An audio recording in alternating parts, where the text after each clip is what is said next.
to the First Right Podcast, a weekly conservative news show brought to you by Restoration of America. I'm your host, Jerry Ewalt, Chief Marketing Officer for Restoration of America. Today, we are blessed to have a return guest and a popular one, climate expert Tony Heller. As the world is in the midst of energy shortages everywhere, we have to weigh in on what's really happening. Tony, welcome back to the show. Yeah, it's good to be here, Jerry. Thanks. Well, for those that have missed the last show, the last podcast, would you mind giving us a quick overview of your credentials? I think it's going to help in understanding the topic we're about to discuss. Yeah, I've got degrees in science and engineering. I worked as a scientist and engineer for 50 years. I'm still doing engineering for a living. Just my collar is turned up. So, yeah, I still do engineering for a living.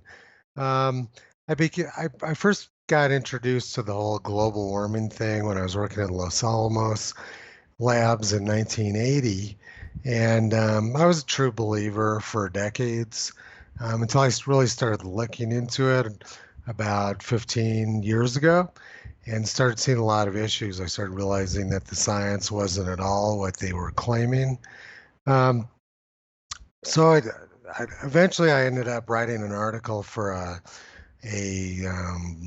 publication in the United Kingdom, the Register, about what was wrong with all the predictions about Arctic sea ice melting, and kind of went on from there and became my main interest, actually. I was doing engineering. I was kind of tired of doing engineering after decades. And this was a way for me to get back into science and do something useful at the same time. And the more I looked into the whole global warming thing, I came to realize the whole thing was just a scam.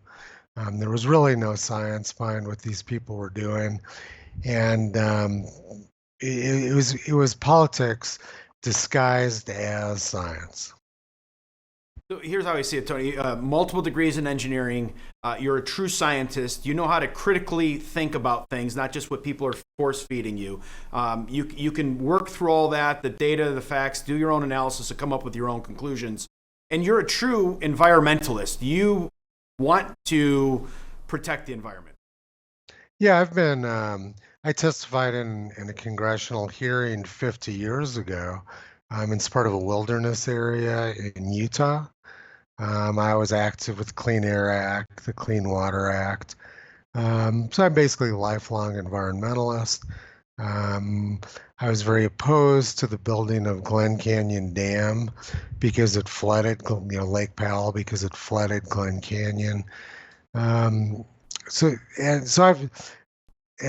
ride my bike everywhere. I don't really like cars. I hate cars. I'd love to see 90% of them off the road. But the way to get them off the road is not by lying to people about global warming. There's probably much better ways to help the environment than just engaging in this massive fraud, which we've been experiencing for decades under Al Gore and James Hansen and people of their ilk. So it's a perfect setup, right, for what we're about to discuss. And I know you were on. This is the second time for you to be on the show. The last time you were on the show was about 6 months ago, and so much has changed since then. I kind of look at that first show with you as being a bit of a primer for the energy crisis that we're facing right now, right? Because right now we have Russia invading the Ukraine, and all of a sudden gas prices are through the roof. We have all this disruption in the Netherlands. We have chaos in Sri Lanka. We have energy, rolling blackouts, California, Texas, things like that. Is there a common thread to all this? Well, you really have to go back 50 years to understand what's going on. In 1974, John Holdren from Berkeley, who went on to be Obama's science advisor, wrote an article saying we needed to shut down U.S. energy. He said that the dangers of too much energy too soon was much greater than the dangers of too little energy. And there was never any rational explanation for this. And this was at a time when America was suffering severe energy shortages. People were waiting in hours to get to buy gasoline during the energy shortages in the mid-1970s. So this has been in the works for a very long time. And this guy, John Holdren, as I mentioned, is who Obama picked to be um, his science advisor. And then in 2008 campaign, Obama said there was an interview he did with the San Francisco Chronicle where he said, under my plan of cap and trade, energy prices will necessarily skyrocket. And he said he's wanted to put coal companies out of business. So this is something which has been in the works for 50 years. Um, and so they've sort of been building up with this whole global warming thing over the past, like I said, my first exposure to it was in 1980. They started shortly thereafter, and they've been just started pushing the global warming scam harder and harder. At the beginning, it appeared to be a scientific debate, but never really was. It was always just politicians driving it, and they've been pushing harder and harder. And at this point, it's all just completely fake. It's being driven by the media. It's being driven by politicians, and there's really almost no involvement of scientists at all in it anymore. It's Alexandria Cortez, it's Joe Biden, it's Macron in France, who said today that they're going to start shutting down on their usage of streetlights at night because they don't have enough energy. We're seeing this all over Europe. We're seeing it in some states in the United States. That this is a plan which has been in the works for decades.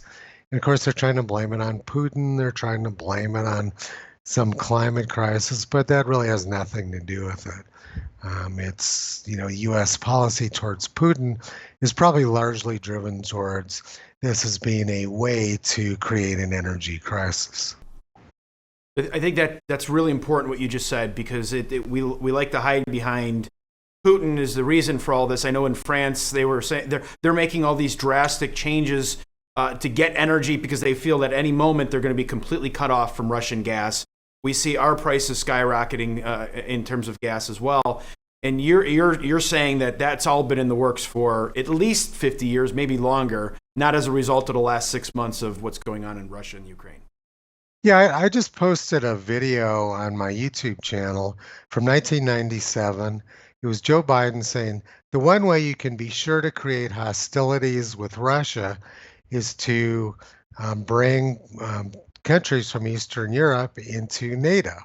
So he's known for 25 years that he could create hostilities with Russia by doing exactly what he's been doing.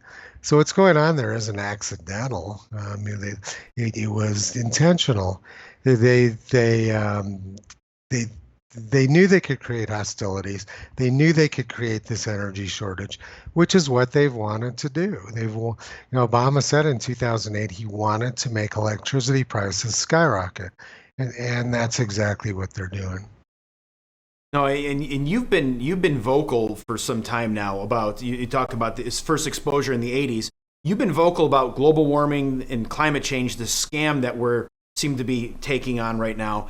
And up until now, it seemed very esoteric for most people.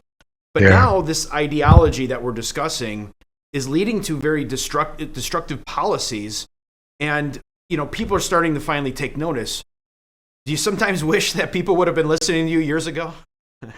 Yeah, well, it was obvious to me there was no, I was thinking about why are they doing this? Why are they telling this big lie? And whenever governments tell a big lie, they have some very nefarious intent. And the only thing that ever made sense about it was, they're demonizing fossil fuels, which our civilization depends on to survive, and billions of people around the world depend on to survive. It's the only things that made any sense. Or why are they doing this? Is one is to shut down the supply of energy, and the other, which is something they've also been quite open about, is to reduce world population.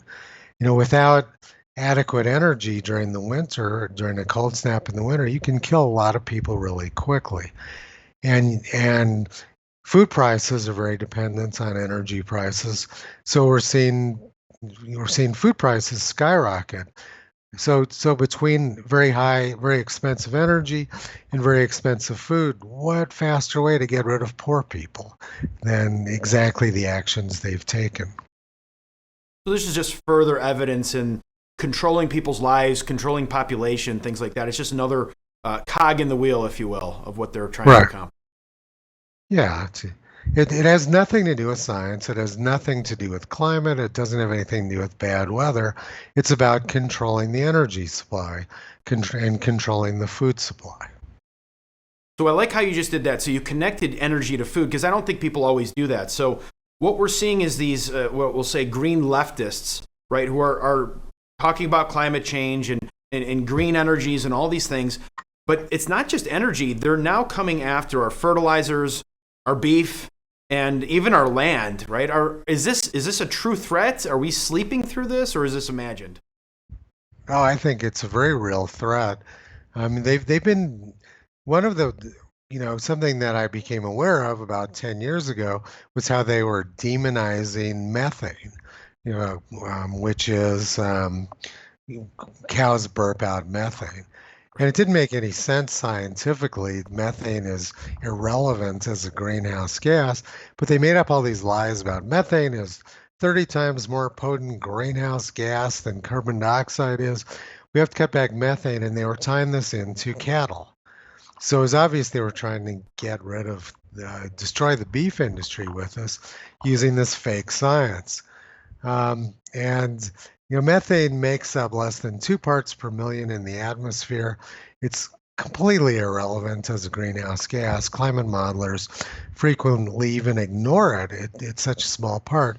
But they've been telling this big lie about methane is 30 times more potent as a greenhouse gas, and it's going to melt polar ice caps and destroy the planet. And the reason was to target the beef industry. And now they're doing the same thing with nitrous oxides, which is even less important than methane. And nitrogen is the excuse they're using to shut down all these farmers in the Netherlands right now.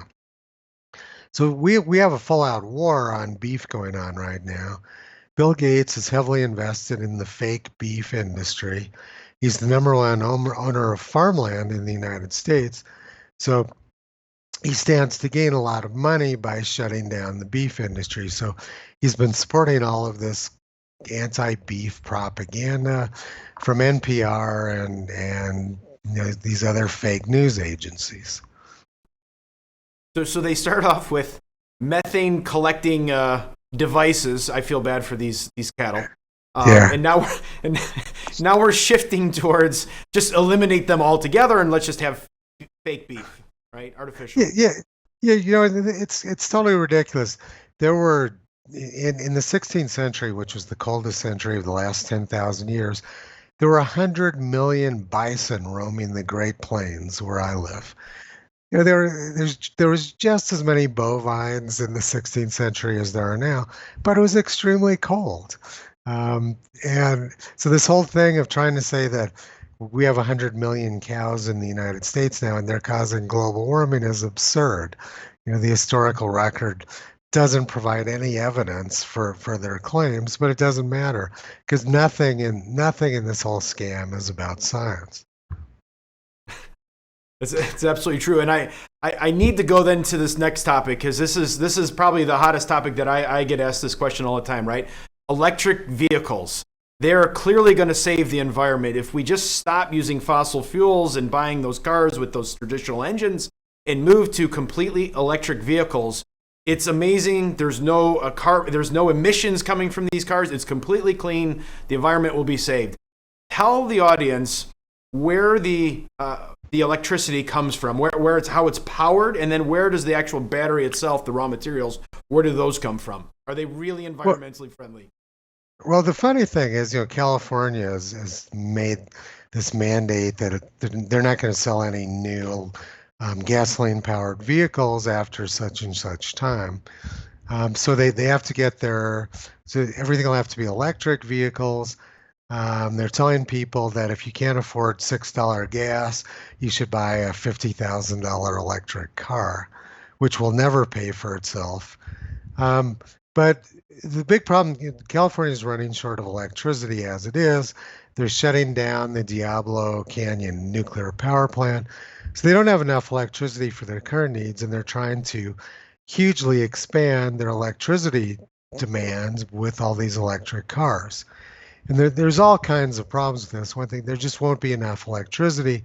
Another thing is, if you take the millions of cars which are currently driving on California highways and try to make them electric, suddenly you have a huge problem. You can refill a gasoline powered vehicle in 5 minutes, but an electric vehicle, even with a fast charger, takes 40 minutes. So now you need 8 times as many pumps. You need a huge infrastructure. You need to be able to deliver huge amounts of electricity to these stations. I saw a video recently of people waiting for hours to recharge their Tesla in California. Now suddenly you increase the number of electric vehicles by a factor of 50. Now people are waiting for days to recharge their electric vehicle. So what happens is essentially long distance travel becomes impossible. What they're doing is they're creating a permanent lockdown where very few people will be able to travel. We need a huge amount of electricity. This means putting gigantic transmission lines all along scenic roads right now. You can transport gasoline and diesel in a tanker to a remote gas station, but you can't do that with electricity. Now you have to have massive power lines along all of the scenic roads in the West, so it's an environmental disaster. And the batteries themselves are an environmental disaster. A lot of the materials that are being used are in very short supply. The mining of them is environmentally destructive. A lot of it is being mined by people who are essentially child slaves in Africa. So they're using child slaves to create an environmental disaster. There isn't enough raw materials to do what they say they want to do, and they don't have enough electricity to begin with. So what's going on in California behind the scenes is, as they shut down their own electrical supply, the California government is making deals with Wyoming, the state of Wyoming, to purchase coal-fired electricity in the future. So what they're going to be doing is they're going to be recharging these, and the public isn't aware of this, but so they're going to be recharging these electrical vehicles in California with coal-fired electricity. So what they're actually doing is creating more pollution because the transmission of the electricity from Wyoming, they lose a lot of electricity. So they're actually generating more pollution than they would have been had they just left everything alone back in California. So the whole thing is it's a huge mess. Nothing they're doing makes any sense, environmentally, engineering wise, or from an economic point of view. So Tony, you said a lot in that, and I want to repeat some of this because it's so valuable, that learning, right? So one thing, the more electric cars we put out there, the more it's going to cause a disruption to the energy grid, right? Because it can't handle all this charging. What used to be done by gas is now done by charging. That's one thing. Two, you talked about cars not being able to go very far. You have to without another charge, right? So there's a control aspect, which we talked about earlier, right? Of how the government is trying to control where people go, what people do, what they put in their bodies, what they eat, all these things. So there's another control aspect to this. Then you're telling me that there's not enough raw materials to make the battery, and when they do make the battery, it's coming from different foreign countries, some that might not be very friendly to us, and used child labor and slave labor and all these types of things. There's still not enough of that, right? And now there's people waiting in line to get the charge that they need, and they can't do it. And then we're buying electricity from maybe other states, if you're in California or wherever you are, where they're using coal to produce the electricity, and then transport that electricity across state lines for miles upon miles, where you have energy loss along the transmission lines. And therefore, we're creating even more pollution than when we started with just gas cars. Did I get that right? Yeah, and it's worse than that. Then you've got this huge waste disposal problem of the batteries, which are made from toxic chemicals. They use lithium, which is explosive. There's a lot of problems with that. It's a massive mess. Nothing makes any sense. They want people recharging their car batteries with solar power, but they're telling them to recharge them at night when there's no sun shining, so there's no solar power available. The whole thing is a complete disaster from one end to the other, and it's based on junk science. There's no legitimate science behind what they're doing. If they just left everything alone, we would have been fine. We've got huge amounts of fossil fuels. The only reason we have energy issues is because of interference by government. If government got out of the way, there wouldn't be any energy shortage. The energy would be cheap, it would be abundant and available. So this is a completely government-created crisis. Tony, that doesn't sound like progress to me. No, I'm kidding. No. I like what you just did to me too, right? I said, as I kind of outlined everything that you just said, you go, but there's more. Right. And so the question is this good at all? Like here's the way I look at it, right? I don't think anyone's against renewable energy, energy that's going to produce less pollution in the air. I mean, nobody's against that. Everyone would be for that. The real challenge that we're seeing is that the technology and infrastructure is not there yet. It needs to advance, progress over time, but we're just not there yet. So we can't be pushing this on people. Well, I guess I'm going to have to disagree with what you said a little bit there. Both solar and wind are very environmentally destructive. They take up huge amounts of space. The wind power, one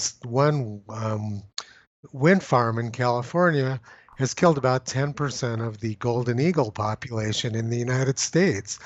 They're terribly destructive to raptors. They take up huge amounts of space. They involve toxic chemicals.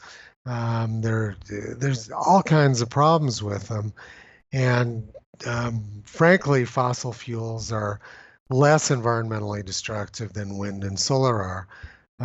The hydroelectric is an incredibly destructive form of energy.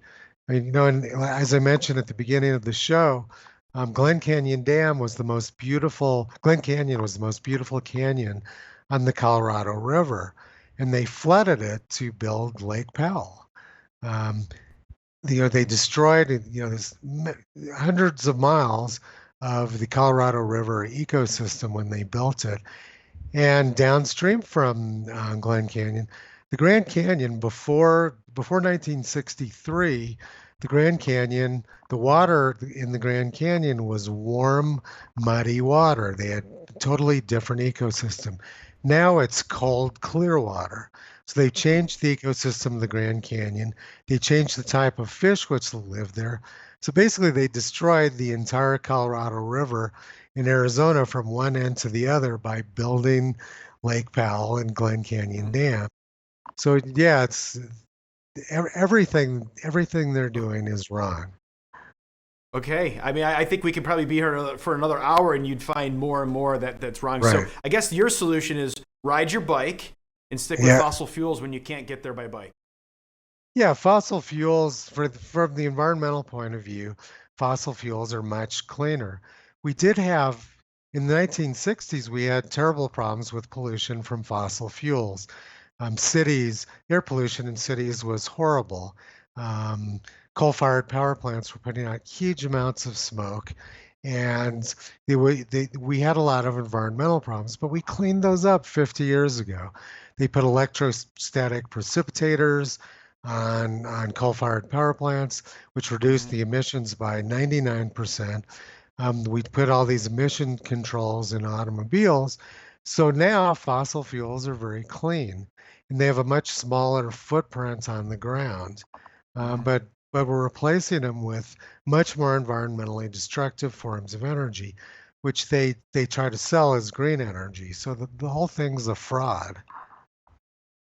Oh, it's I didn't even think of it in that perspective, but that's very good information. So my last question for you, Tony, this is important for us in the political realm here. So are Republicans making a mistake by trying to finesse this climate change issue? Right, they're trying to get around it or get by without really taking on the fundamental issues that the Earth is rapidly warming.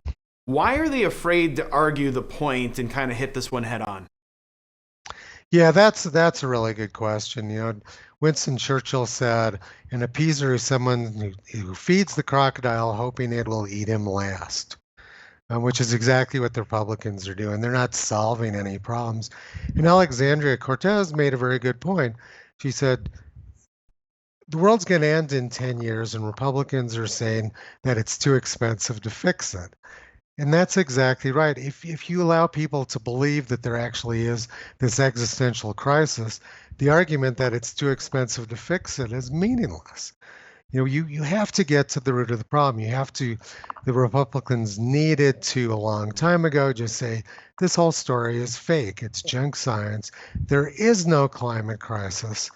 And attack it from that point of view. But the approach they've taken is it's too expensive, which makes no sense. If people think they're going to die, then the cost of fixing it is meaningless. So I've been trying to get this message across to Republicans in Congress, and I've met with many of them. You've got to drop this. You've got to stop doing this, Alexandria light routine. You've got to directly confront the issue and say, this is junk science. It's fake. We've got to stop this agenda cold. But they're afraid of it because this perception's been created that 99% of scientists believe this, and anyone who goes up against it is a knuckle-dragging Neanderthal science denier. And that's where they're stuck at. They don't want to be, Republican congressmen don't want to get called out on CNN as Neanderthal science deniers, right? Because then they look bad, and then they're afraid they'll lose votes. I'm hoping we get to that day where that becomes a badge of honor to go on CNN and be called that Neanderthal knuckle dragger. But we're not quite there yet. But I think we're moving in that direction. Would you say? Well, hopefully. I mean, the people who've tried to go there, like Ted Cruz, a few years ago, he did a Senate hearing and he featured one of my graphs. But unfortunately, he didn't talk to me before he did that. And he didn't really understand the graph. And then he was unable to follow up.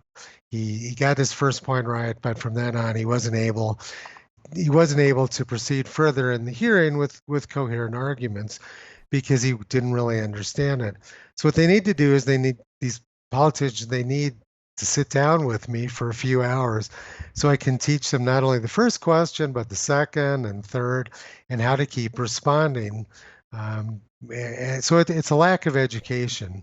And I think a lot of these Republican congressmen have good intentions, but they don't have enough knowledge, and they don't know how to play a complete chess game.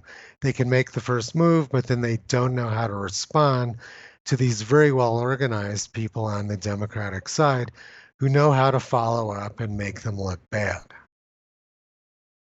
Well, Tony, I think it could be a little intimidating, and you're right. I mean, the amount of science that goes into this, there's a lot there, and you said a lot of it's been misled and confused, right? And it's easy to be, for someone to come against you and say you're that Neanderthal. So I do agree. I think they need to spend some more time with you because I know our audience just learned a lot on the second go around. So we'll have to have you back again for a third one because there's a lot here. But I do want to thank you for your time and thank you for all that you're doing and just keep driving forward. We need you.